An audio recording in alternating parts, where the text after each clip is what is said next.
Have you ever felt like the harder you hold onto something, the more it slips away? Or that a moment of happiness fades the second you try to cling to it? Welcome back to Buddha's Odyssey, where we explore the timeless wisdom of Buddhism and its lessons for modern life. Today, we tackle a challenge that every single one of us faces: letting go of attachments. We've all heard it before: let go, and you'll find happiness. But if it were that simple, wouldn't we all be at peace already? Why is letting go so hard? Is it about giving up what we love, or is there something deeper at play? In this video, we'll unravel the mysteries of attachment, uncover the common misconceptions, and explore how we can transform our relationship with the world around us. Stay with us, because by the end of this journey, you may discover a way to let go, not as a loss, but as a path to freedom and joy. Now, let's begin. Number 1. Common perspective on attachment. When we talk about letting go of attachment, what usually comes to mind? For most people, it's the idea of giving up material possessions or severing ties with the people or things they love. This is a common perspective that simplifies attachment into a black and white choice: either keep holding on or let go completely. But is that really what the Buddha taught? And is that the path to peace? Let's unpack this. In today's fast-paced, consumer-driven world, many believe attachment stems from the things we own or desire. The solution, then, seems simple: get rid of those things. Minimalism movements echo this sentiment, encouraging us to strip down our lives to the bare essentials. While this approach has its merits, it only scratches the surface. True attachment is not about the things themselves but our relationship with them. Imagine this: you're holding a precious vase. It's beautiful, delicate, and valuable. You handle it with care, but deep down, there's a constant fear of dropping it. Now, ask yourself, are you enjoying the vase, or are you consumed by the fear of losing it? This fear is the root of attachment, not the vase itself. The Buddha's teachings guide us to a deeper understanding. He didn't say, abandon everything, and you'll be happy. Instead, he taught us to recognize the impermanence of all things. Everything we love, our possessions, relationships, even our bodies, will one day change, decay, or disappear. The key is not to reject these things but to accept their temporary nature. Many of us fall into the trap of thinking that letting go means rejecting the world. But this leads to a sense of deprivation and even resentment. For instance, someone might decide to give up a beloved hobby or item, thinking it will free them from attachment, only to feel empty and unfulfilled afterward. Why? Because the problem wasn't the hobby or item, it was their inability to accept its impermanence. There's a well-known parable about a monk and a golden cup.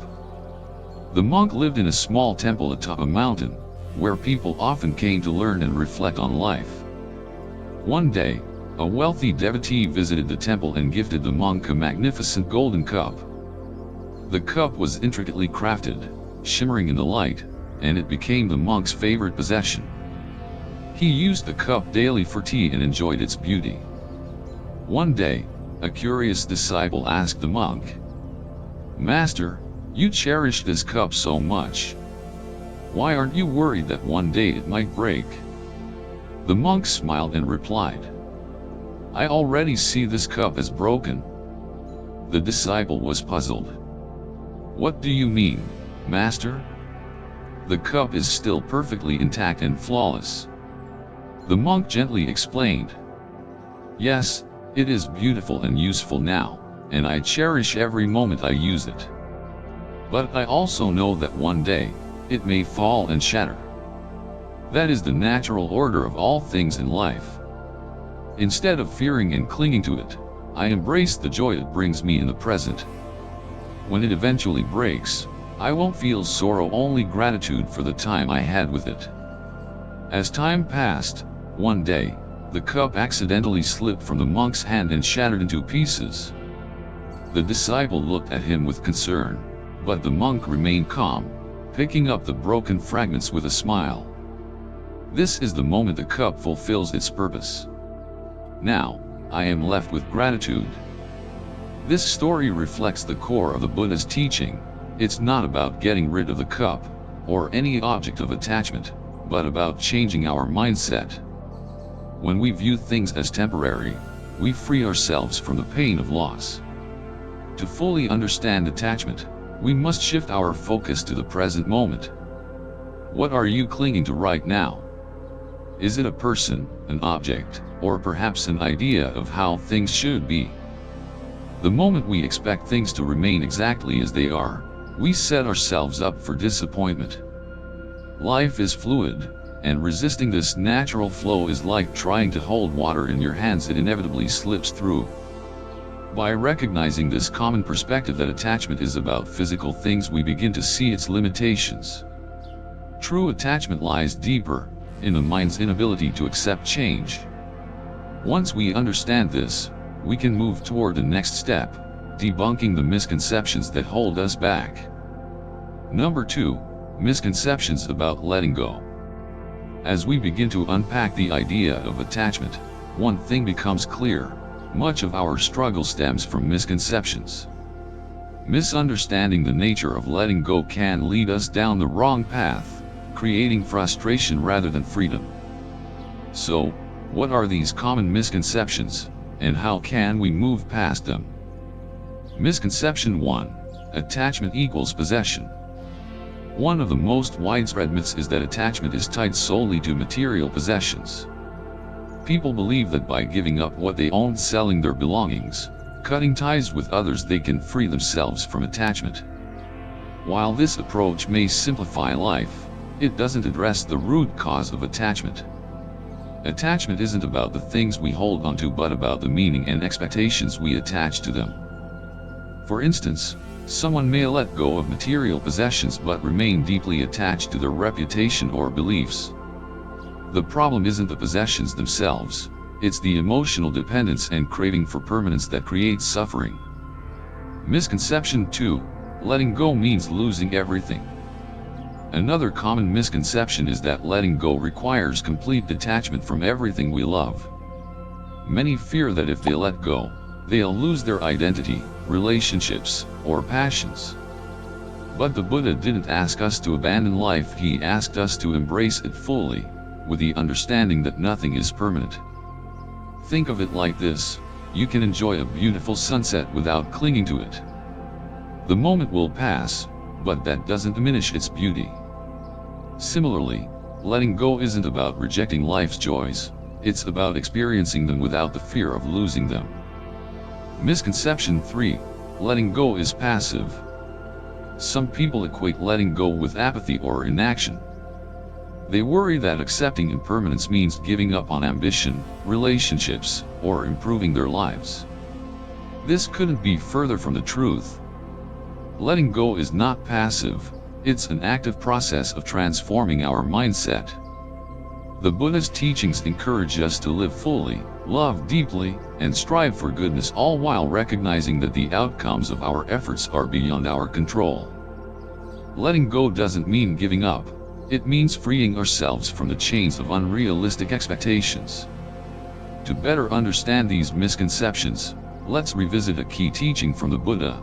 It is not sensual pleasures themselves that bind us, but the desire for them. This profound statement shifts the focus from external objects to our internal cravings. Imagine a person who loves their car. The car itself isn't the problem, it's the belief that the car defines their status, happiness, or worth. If the car gets damaged, they feel a deep sense of loss, not because of the car, but because of what it represented to them. This is the essence of attachment, a mental and emotional fixation that goes beyond the physical. There's the story of a farmer who owned a prized horse. One day, the horse ran away, and the neighbors lamented his bad luck. The farmer simply replied, "Maybe." A week later, the horse returned, bringing with it a group of wild horses. The neighbors celebrated his good fortune, but again, The farmer said, "Maybe." Soon after, the farmer's son tried to tame one of the wild horses, fell, and broke his leg. The neighbors mourned his misfortune, but the farmer once again said, "Maybe." Days later, the army came to the village to conscript young men for war but left the farmer's son behind because of his injury. This story illustrates the impermanence of all things, both good and bad, and the futility of attaching ourselves to specific outcomes. When we let go of rigid expectations, we create space for life's natural flow. By understanding these misconceptions, we begin to see letting go in a new light. It's not about rejecting life or avoiding pleasure.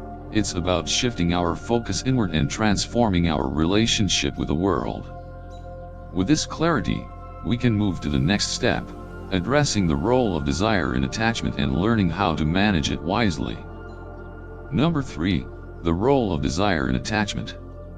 At the heart of attachment lies desire, an insatiable craving that drives much of our suffering. But is desire inherently bad?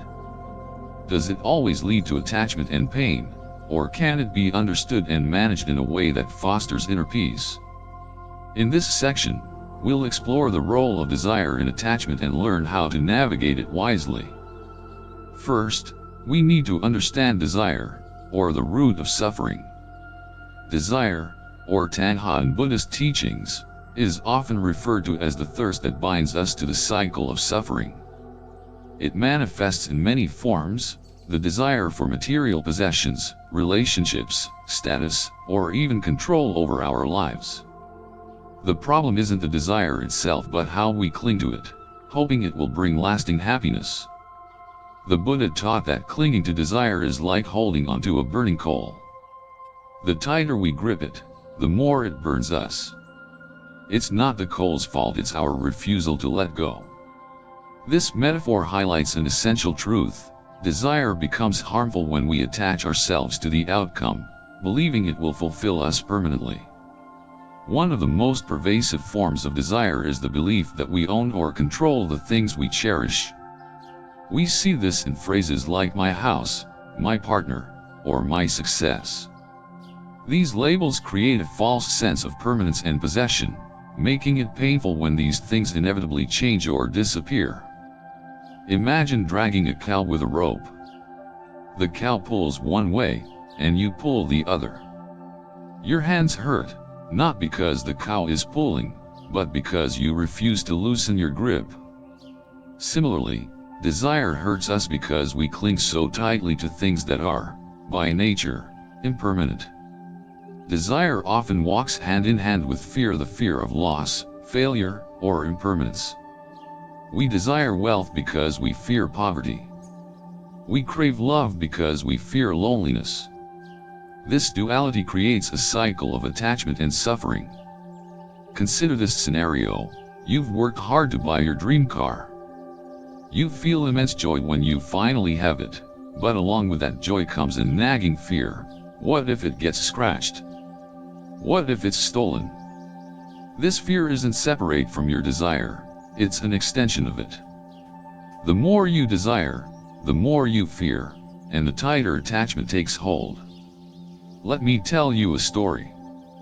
One day, a monk was walking up a mountain path when he saw a man struggling to carry a massive load of firewood on his back. The man looked exhausted, barely able to take a step forward. The monk approached him and asked gently, "Why are you carrying so much wood?" The man sighed and replied, "Because I needed to keep warm and cook my food." The monk nodded thoughtfully and then asked, "But do you need all of it right now?" The man stopped in his tracks, confused for a moment. He looked at the load on his back and realized he had gathered far more wood than he could possibly use in a single day. He was carrying unnecessary weight out of habit, without thinking of the burden it added. Understanding the monk's words, the man put down some of the firewood.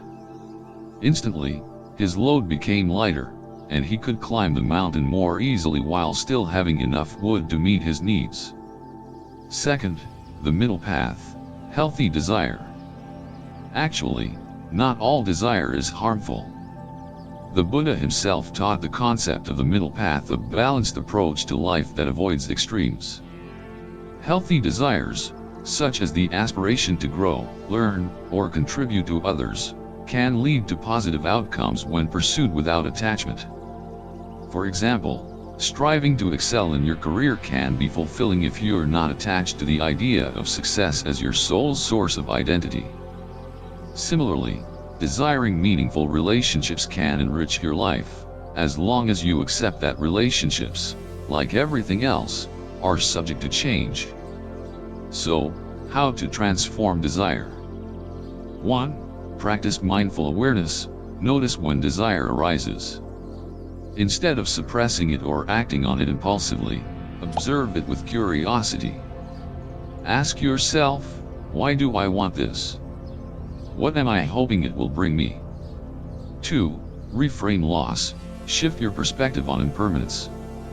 Instead of fearing loss, view it as a natural part of life. Letting go of fear transforms your relationship with desire. 3.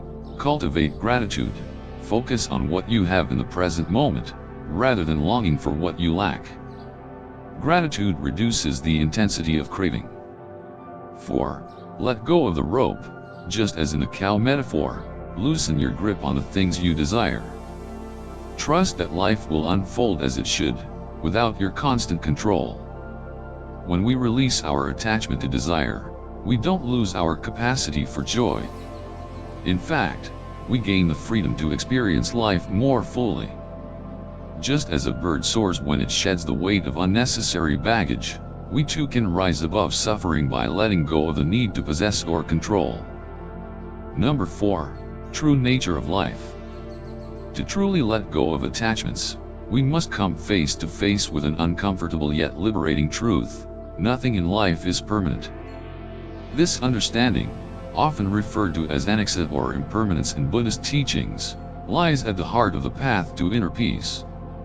But how do we embrace impermanence without falling into despair?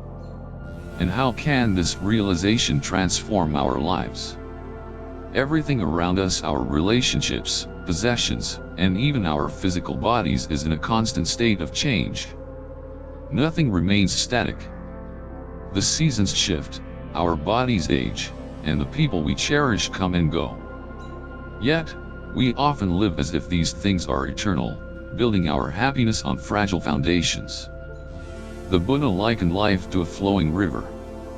You cannot step into the same river twice because the water is always moving, always changing.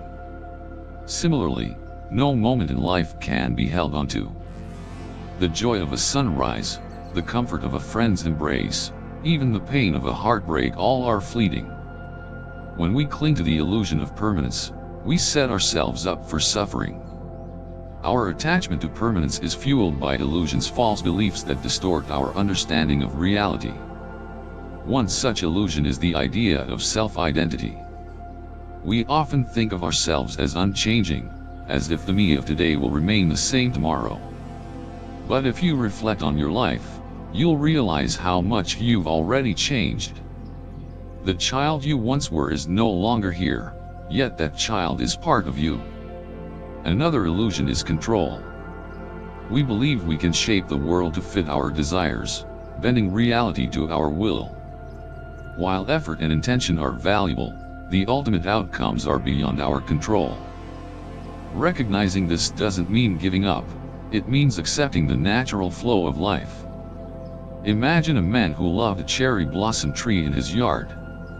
Every spring, the tree burst into bloom, filling his heart with joy. One year, a storm uprooted the tree, leaving the man devastated. He couldn't let go of the memory of its beauty, and his sorrow consumed him. A monk visiting the village noticed his grief and said, "The blossoms were never meant to stay. Their beauty lay in their fleeting nature. Instead of mourning their loss, be grateful you had the chance to witness them."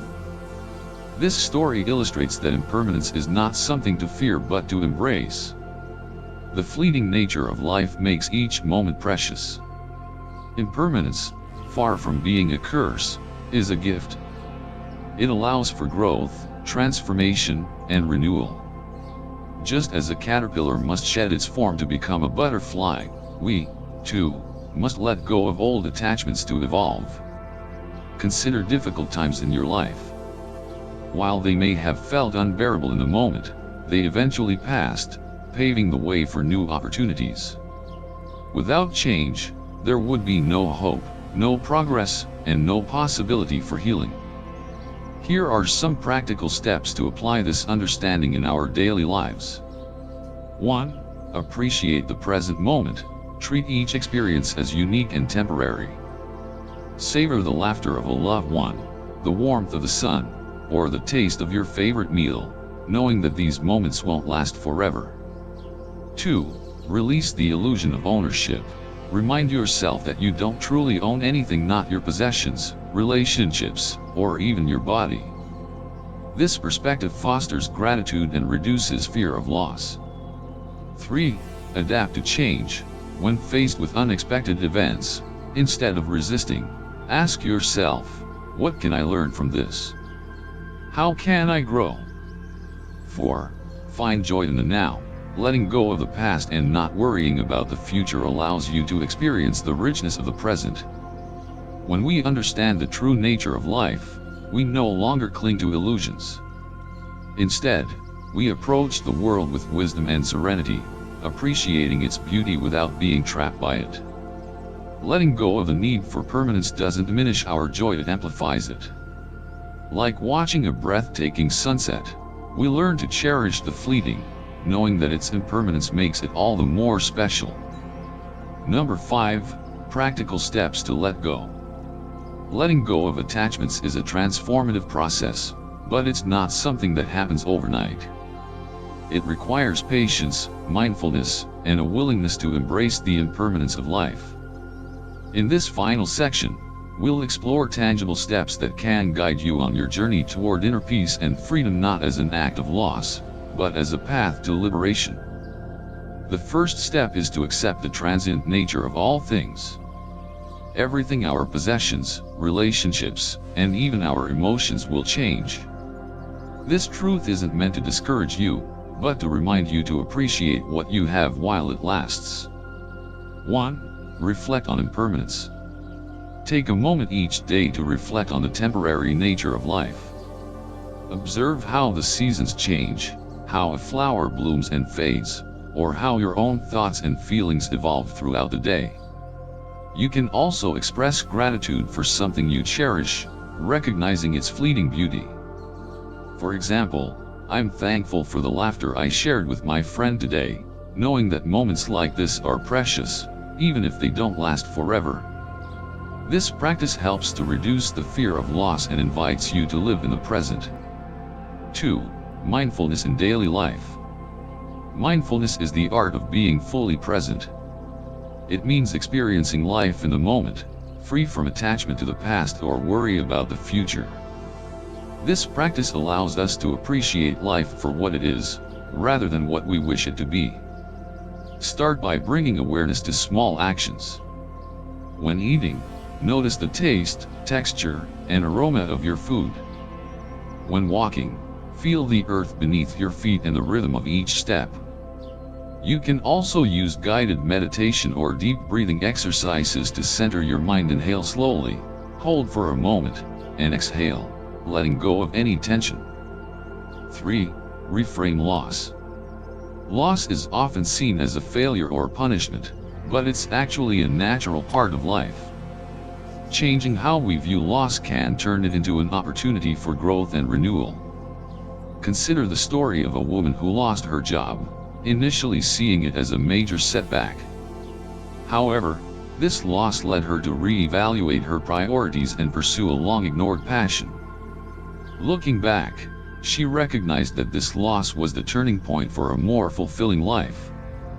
When you face loss, ask yourself, what lessons can this teach me? What opportunities might emerge from this experience? Write a letter to your past self, expressing gratitude for the wisdom you've gained during challenging times. 4. Cultivate compassion. Recognizing that others also face struggles with attachment fosters a sense of shared humanity. Compassion connects us with others and promotes self-compassion as we navigate our own challenges. You can practice loving kindness meditation, silently wishing for your well-being. May I be happy. May I be free from suffering. May I live with ease. Then, extend these wishes to others, including those with whom you have conflict. Volunteering or offering acts of kindness helps remind us of the interconnectedness of life and reduces our focus on personal attachments. 5. Embrace freedom. Letting go isn't about losing something, it's about gaining the freedom to live authentically. By releasing our expectations and cravings, we invite peace, joy, and clarity into our lives. You might create a letting go ritual. Write down something you're holding on to, be it an expectation, a fear, or a regret, and let it go symbolically. Burn the paper, watch it float away, or simply tear it up. Reflect on moments when you felt free. What made those moments stand out? How can you bring more of that freedom into your life? Remember, these steps aren't just one-time actions, they are ongoing practices that deepen over time. By embracing impermanence, practicing mindfulness, reframing loss, cultivating compassion, and welcoming freedom, you create space for peace and joy to thrive in your life. Letting go of attachments isn't about turning away from life, it's about stepping into it with clarity, wisdom, and grace. When we release our grip on cravings and let go of the need to control, we create space for freedom, a freedom to live fully, to embrace each moment as it is, without fear of loss or regret. The Buddha's words remind us of a profound truth: you only lose what you cling to. When we let go of the mental and emotional chains that bind us, we don't lose, we gain. We gain peace, joy, and the ability to experience life with open hearts and open minds. As we close this journey together, let's carry this understanding forward. Letting go is not an end, it's a beginning. A beginning of a life unburdened by the weight of attachment, where true happiness and inner peace flourish. Thank you for being part of this exploration with Buddha's Odyssey. If this journey resonated with you, we invite you to like, share, and subscribe to our channel. Join us in spreading the timeless wisdom that brings light to our modern lives. May you all walk the path of freedom and joy. May you find serenity in the impermanence of life. And may you always live with peace and purpose.